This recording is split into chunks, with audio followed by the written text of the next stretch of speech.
Going to say hi and bye because need battery and boat. Hello, yeah, it's windy and rainy here too.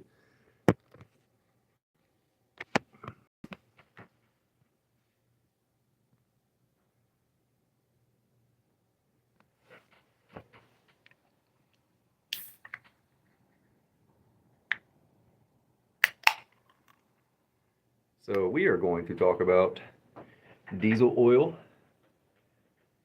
and regular gasoline oil. If I put you on mute and face you the other way, it's because I got a supervisor walking in here.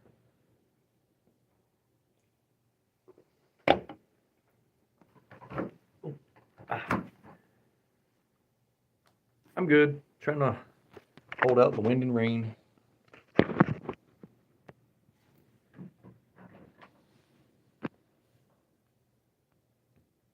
How are you doing?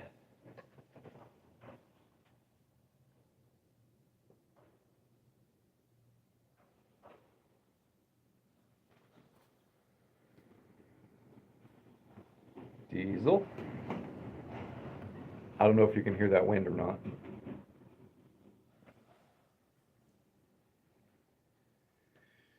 And some gasoline oil that I found laying around. Just to give you guys a visual. And we'll talk about what the difference is. So before I get started on it, I forgot to text you last night. That Rich said hi. Okay. What do you guys think the difference is, or do you think there's a difference at all between diesel oil and gasoline oil? You think you can run it and vice versa?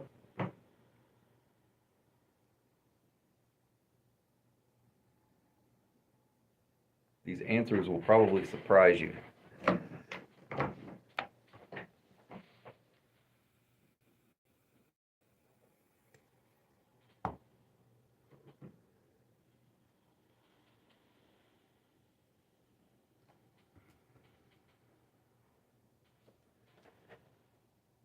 You're here to learn. Okay.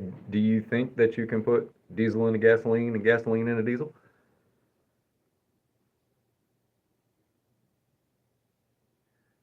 Yes, detergents are included, but there's a couple other things. No, you cannot. It's not good to. But when you're just looking at it with the naked eye, you might see some differences, you might not. This is diesel. See if I can do this without spilling it everywhere.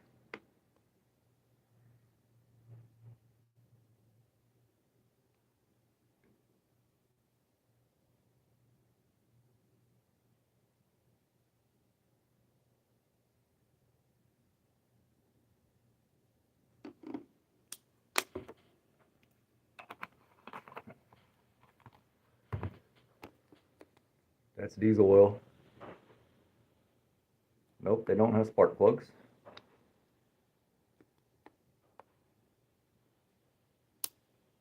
An amber color. Looks kind of like maple syrup, right? Here's some 5W30 gasoline oil.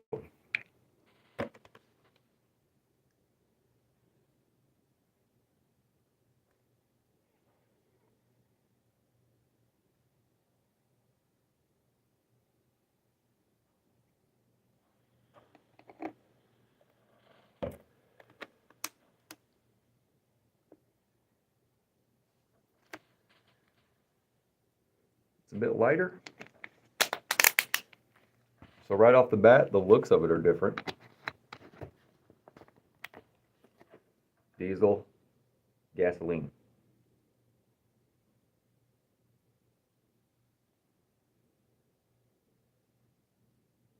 You guys see a difference?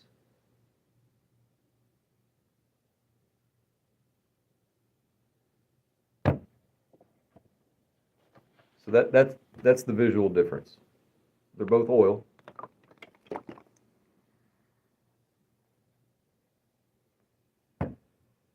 Now, why can't I run this diesel oil in a gasoline car, or this gasoline oil in a diesel engine?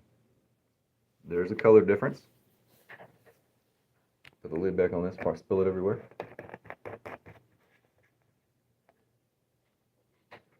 There's three main reasons, besides visual, obviously. And I got some notes over here on my computer.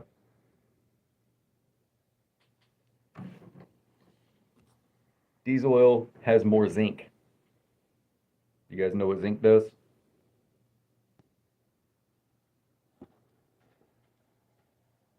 It's actually a really long word. It's dialkylithiophosphate, something like that. It's like almost like a medical term. It's zinc, short ZDDP. You guys know what zinc does? If you just had to take a guess.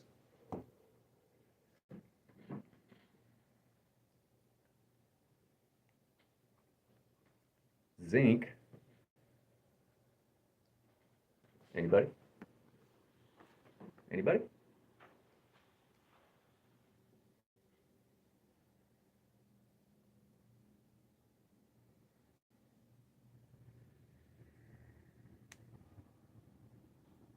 No clue. Okay.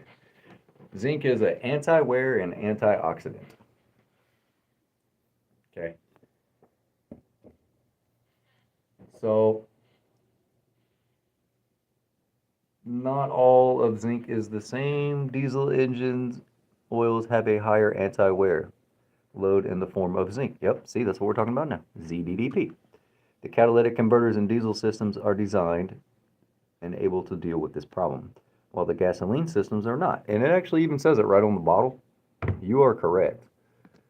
And I'm glad you said that, Stephen. It even says, where did I see that earlier? Do not use in gasoline engines equipped with catalysts.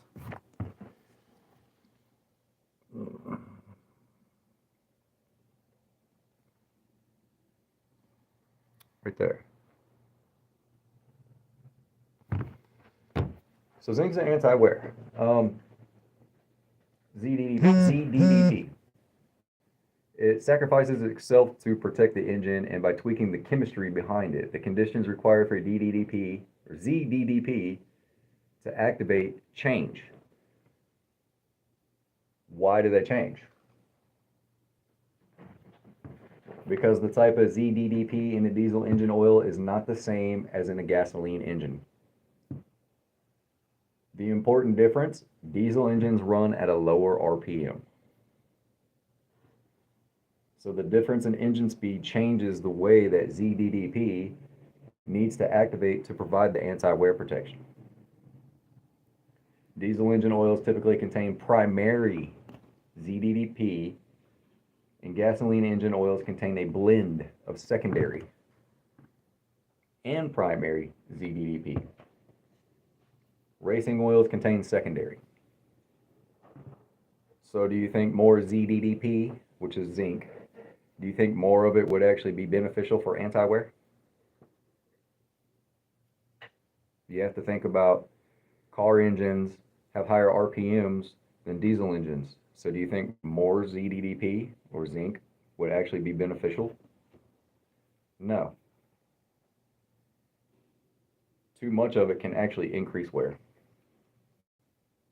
You need the right kind for the engine and the right amount. Okay, so that's one big difference is zinc, the amount of zinc, because the difference in engine speed. Another difference, anti-foaming agents. This goes back to engine speed. Okay, trouble. Anti-foaming agents go back to engine speed. All right.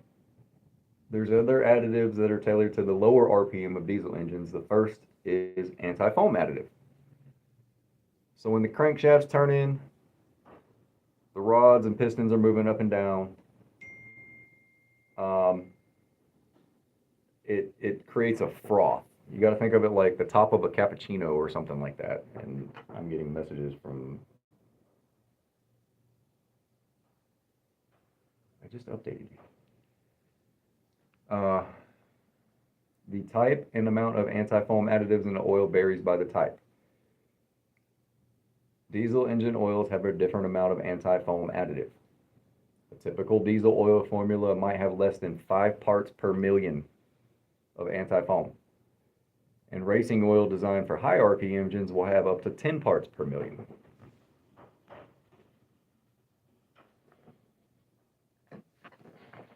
Yes, some of them do have a higher viscosity, but it also depends on what you're using it for. If you're just normal everyday use, it's like 10W30. If it's a severe duty, like what I work on, they idle a lot, they constantly run, it's 5W40.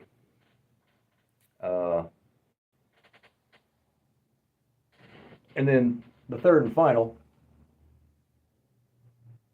so it's actually, the foam comes from air, it gets aerated. So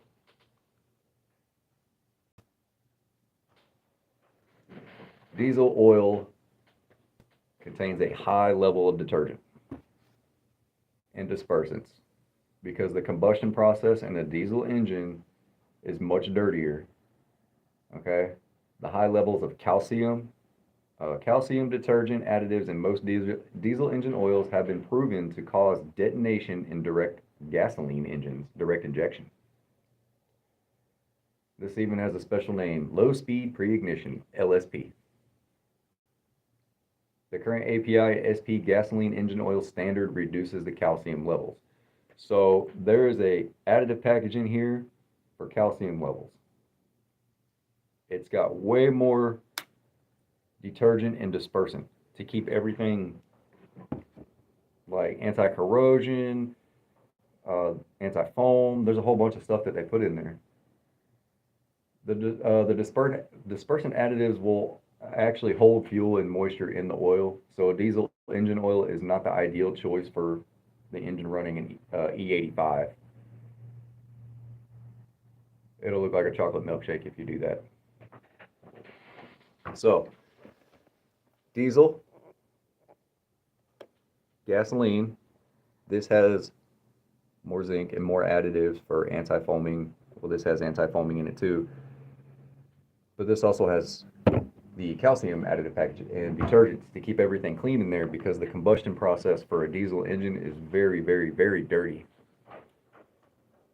That's why the oil looks basically black when you change it.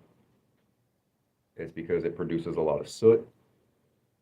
They don't have spark plugs like Steven said. Most of them have glow plugs, and they only use that until everything's warmed up, and then it just uses the combustion process, the heat from the combustion, to actually just keep it going. That in turn creates a lot of soot, which goes through the diesel particulate filter, which is why you use diesel exhaust fluid to clean that out. The catalytic converter on a car, yeah, the byproduct of burning gasoline is carbon buildup.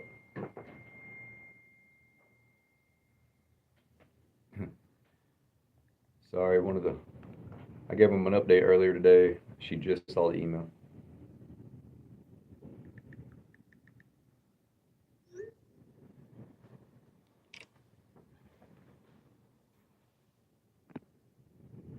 Ugh.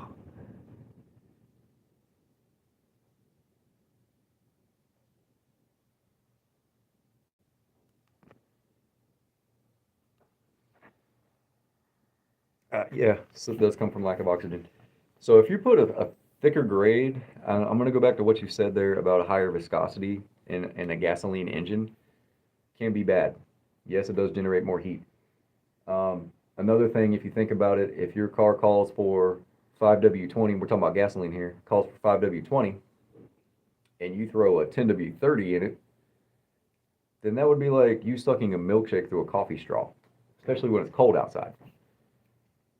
It's going to take a minute to get lubricated. So that's what these numbers, obviously you guys know, 10W is what it is when it's cold, and then when it gets to operating temperature, it's a 30. It's a multi-grade, multi-viscosity.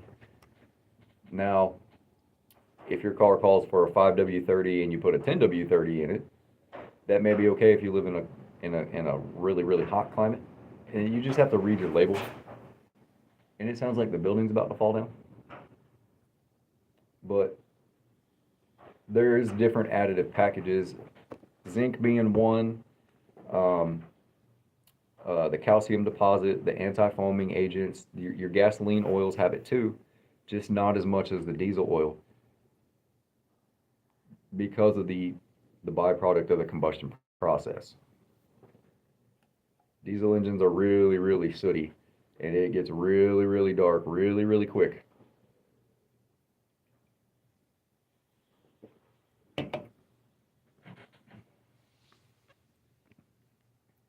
And this is kind of going back to some when A-Rod posted that short about, the 5W30 diesel oil and then the 5W30 gasoline for the F-150 diesel truck.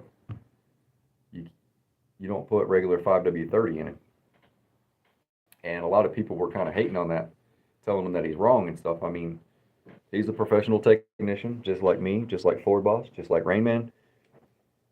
And like Ford Boss said, if you guys come to the live streams and stuff like that, you'll actually learn. We'll break it down for you. There's so much that goes behind the chemical engineering of engine oil. It's You have your base stocks and then you have your additives and all that good stuff. But that's how they classify if it's a diesel oil or not. Let's see what this says. Formulated for improved oxidation performance. Recommended for use in heavy-duty diesel application, including truck, bus, construction, and agriculture, where the manufacturer recommends an oil of this viscosity, grade, and quality. Formulated to work in modern engines with ultra-low sulfur diesel fuel and equipped with diesel particulate filters, while also providing protection for older engines. Do not use in gasoline engines equipped with catalysts. This one just says this motor oil is a high mileage one, formulated to help slow the aging process of your car's engine, blended with specific base oils plus seal conditioning additives. So a high mileage oil has a seal conditioning additive in it. A lot of people said, oh, it makes my seals leak. No, it doesn't. To give longer life to the aging engines with over 75,000 miles, exceeds U.S. and import car and light truck warranty requirements.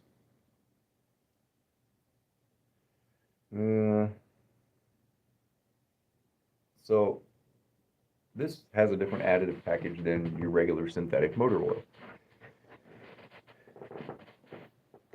So that's basically it. Yep, there's a little bit of a visual, but additive package is the main one. Your anti-foaming, your detergents and dispersants, and your zinc levels. That is the three main things why you do not want to run this in your gasoline car, and you don't want to run regular gasoline oil in your diesel engine. Bad things can happen, and then it's going to be an expensive fix.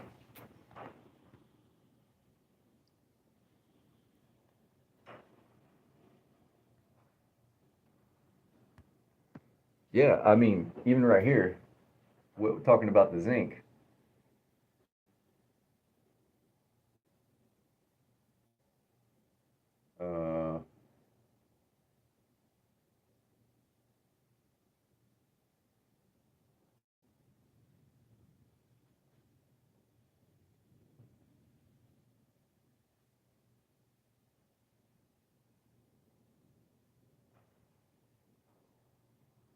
Uh, where'd it go?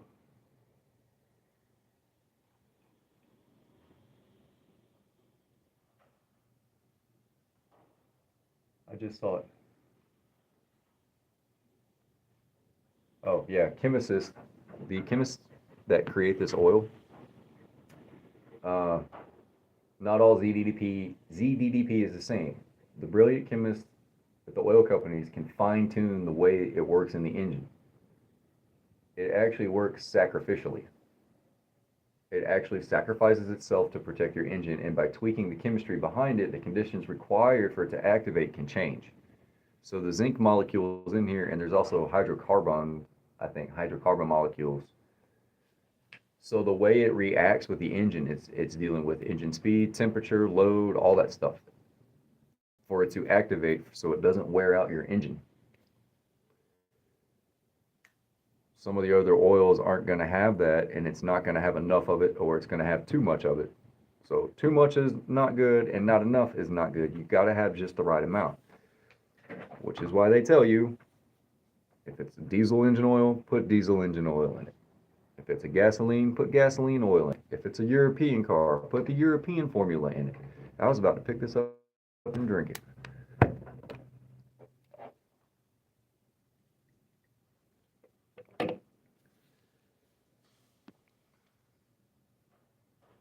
I hope you guys learned. Some of you guys got any other questions while we're sitting here? I got a few minutes.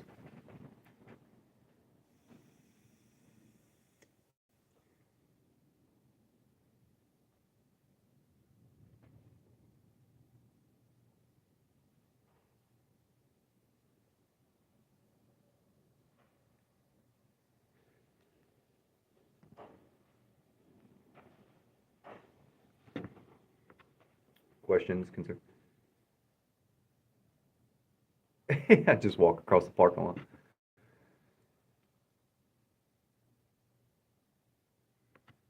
Yeah, this topic is fascinating. A lot of people think oil is oil. It's not. You have your base stocks. You have your what is it, like, not ester oil, but I don't remember the technical term for it. And then you have your additive packages, your anti-wear agents, your anti-foaming agents, your zinc, your calcium, your anti-corrosion inhibitors to keep the engine clean. And when you got a dirty engine, though, just because the oil is black doesn't mean it's doing its job. A lot of people get that misconstrued. I'll say that. Oh, my oil's dark, it ain't doing its job. No, that's not necessarily true. I mean, if you didn't do your oil change in 20,000 miles, then yeah, you probably lost viscosity and it's wearing out your engine. But if it's really, really dark, that you can send it off to get tested. But if you're doing your oil changes on time and you have dark oil, that doesn't mean it's bad, and it doesn't mean it's not doing its job. It actually means it is doing its job. The darkness that you see is created by heat, and it's also suspending the contaminants. So when you drain the oil, it's pulling the contaminants out of the engine.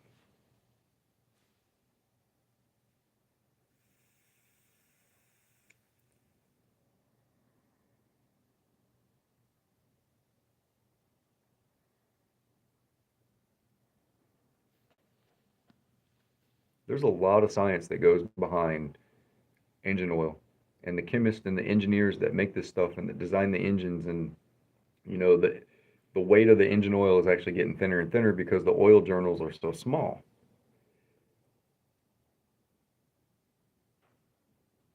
I mean, it's doing its job. 3,500 miles, you still got 1,500 miles to go. It's not hurting you changing it 3,500, but the oil is still probably good at that point. I'll almost guarantee that it's still good.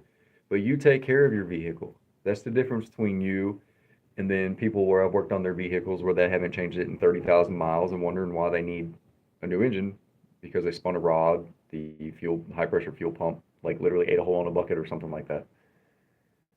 Because these people don't even know that either A, that it has engine oil in it, or B, they're just dumping any old regular kind of oil in there. Short trips. Okay, so if you're doing a lot of short trips, it's good that you're changing it every 3,500. You don't want to get fuel dilution in there.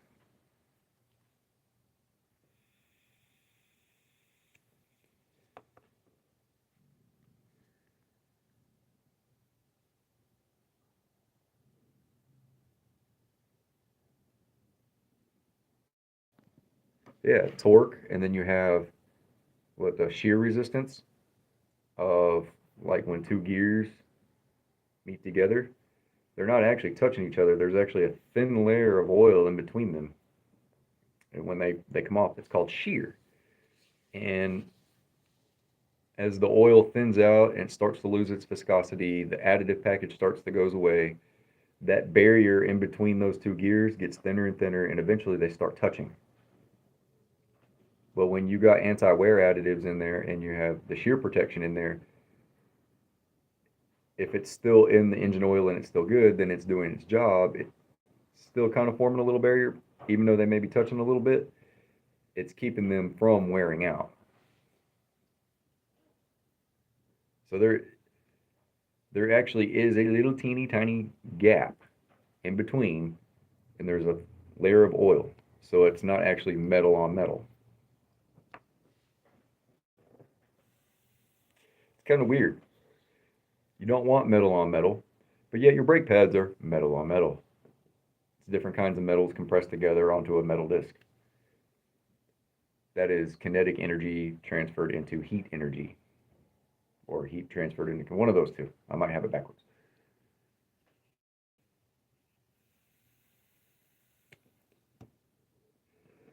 But this is 530.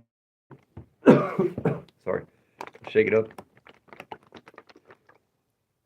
and see how it kind of. There's a film on the bottle.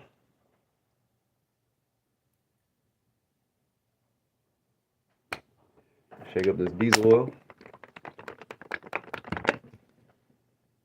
There's a little bit of a thicker film.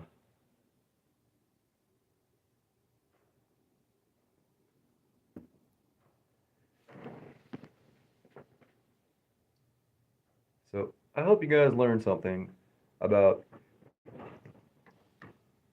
the difference between diesel oil and gasoline oil, and I hope that clears up some of the keyboard warriors that are saying that A-Rod's wrong, or Ford Boss, or me, or Rain Man, or any of us that do this for a living. And like Ford Boss said, it's always the guys that won't come out and ask. They just want to tell us that we're wrong.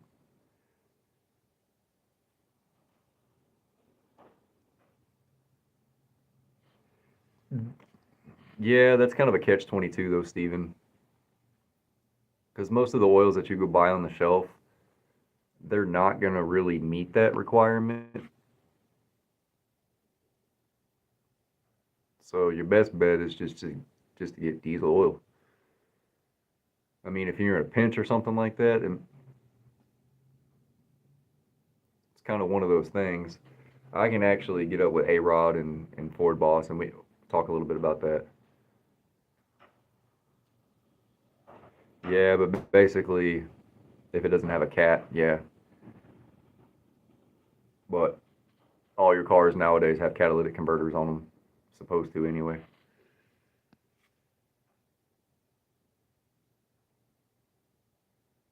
I appreciate that, Trouble. I mean, we've all gone through a lot of training.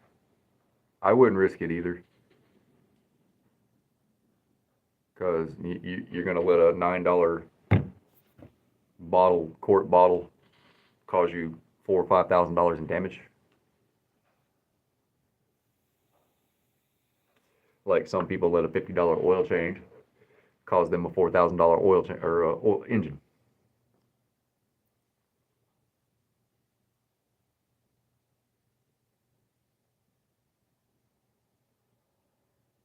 But Trouble, I appreciate that comment.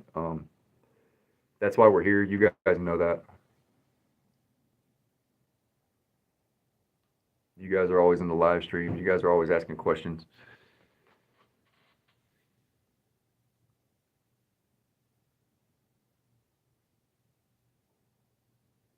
And that's why we're here, to answer these questions for you. We do this every day for a living. We see different kinds of faults, different kinds of everything.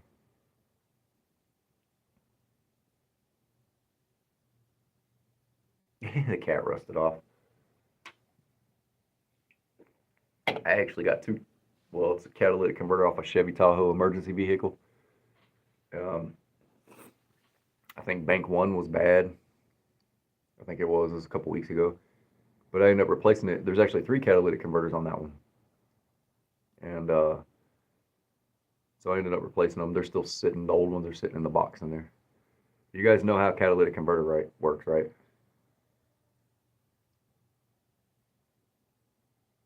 What's inside of a catalytic converter and how it works.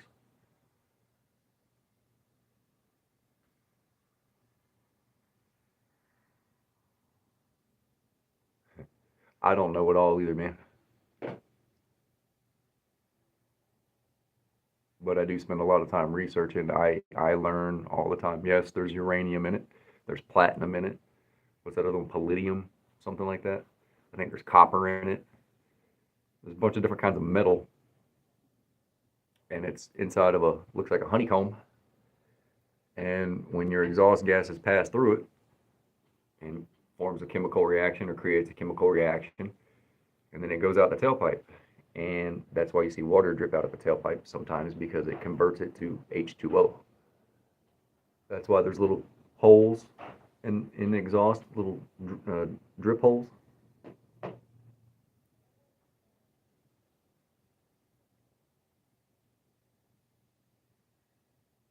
I hear somebody talking.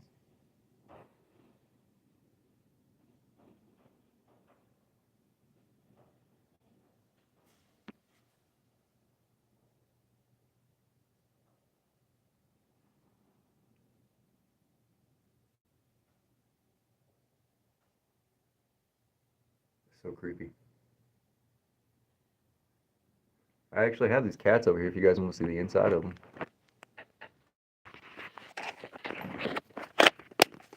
I don't know if you can tell it was bad by looking inside of it.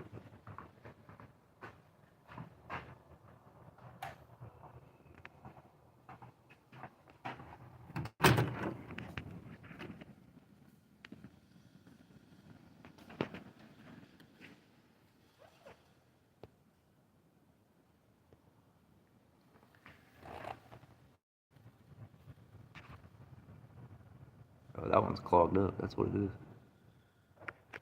See the difference between that one.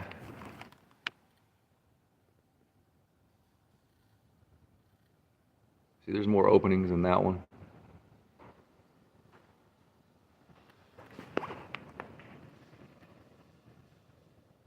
That one's just completely clogged. No. Yeah.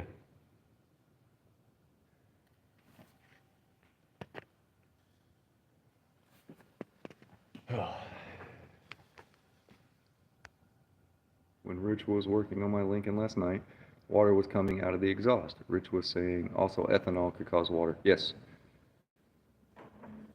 Yes.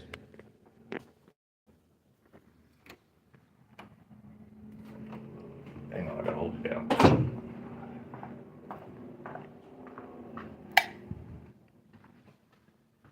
Yes, the ethanol in the gasoline, in the combustion process, mixing with the metal that is inside of the catalytic converter, and a chemical reaction occurs.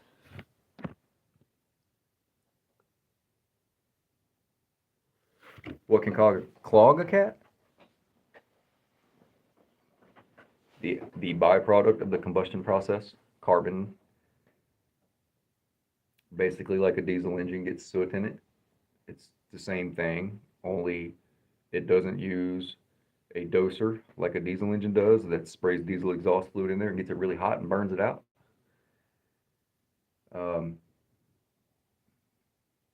If you got, like worn out spark plugs, stuff like that, you don't do fuel services like you're supposed to, you don't clean the throttle body and stuff like that, it makes it harder for the engine to combust all that.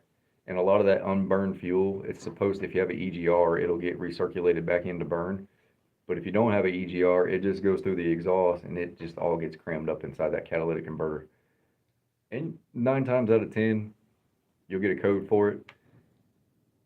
And then sometimes you can tell if somebody has a bad catalytic converter because it'll smell like rotten eggs, sulfur.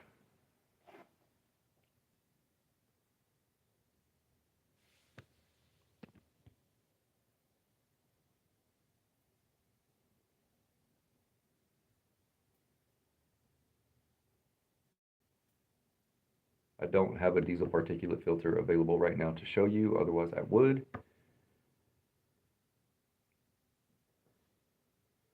Cheap gas can, because it doesn't have all the additives in there to keep the fuel system clean. That's why Rich and I and A-Rod and everybody tell you guys use the top tier gas. Shell. I use Circle K around here. These top tier gases, a lot of mom and pop shops may have a lot of water in their stuff. Who knows when's the last time they changed the filters out on the pumps. So don't ever get gas when it's really hot outside.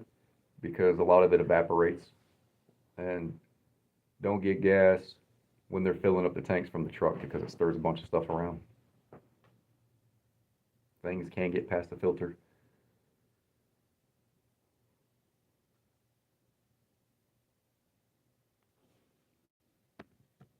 But yeah, cheap gas if it doesn't combust properly.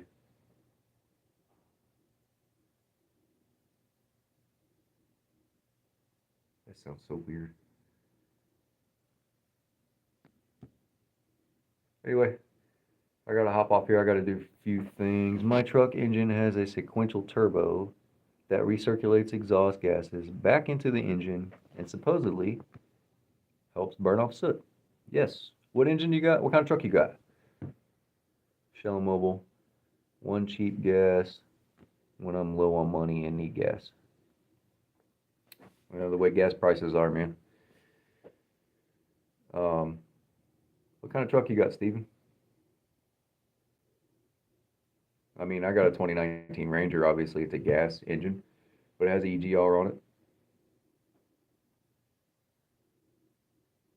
These 6.7 diesels have EGRs on them too.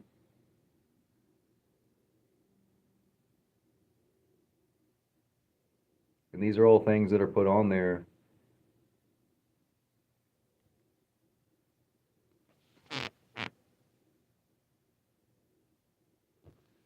Oh, you got Western Star. Okay, yeah.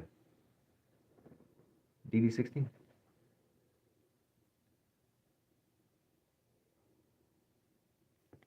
No, it's good because it's trying to keep everything clean. Dual sequential turbo. You got the Detroit in that, the 60 series? Well, the newer version of the 60 series.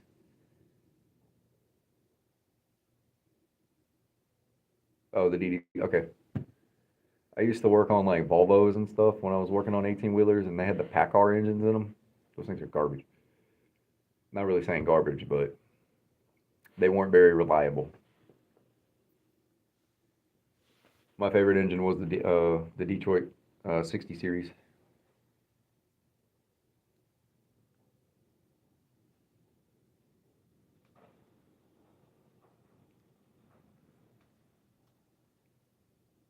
But wind's picking up. I'm probably going to leave here in just a little bit.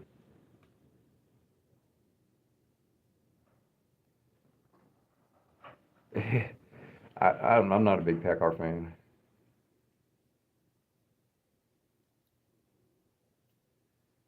Thank you guys for joining me. It's supposed to get really, really bad here in a little bit. I'm going to try to get home before it gets too bad. Got wind and rain blowing everywhere right now.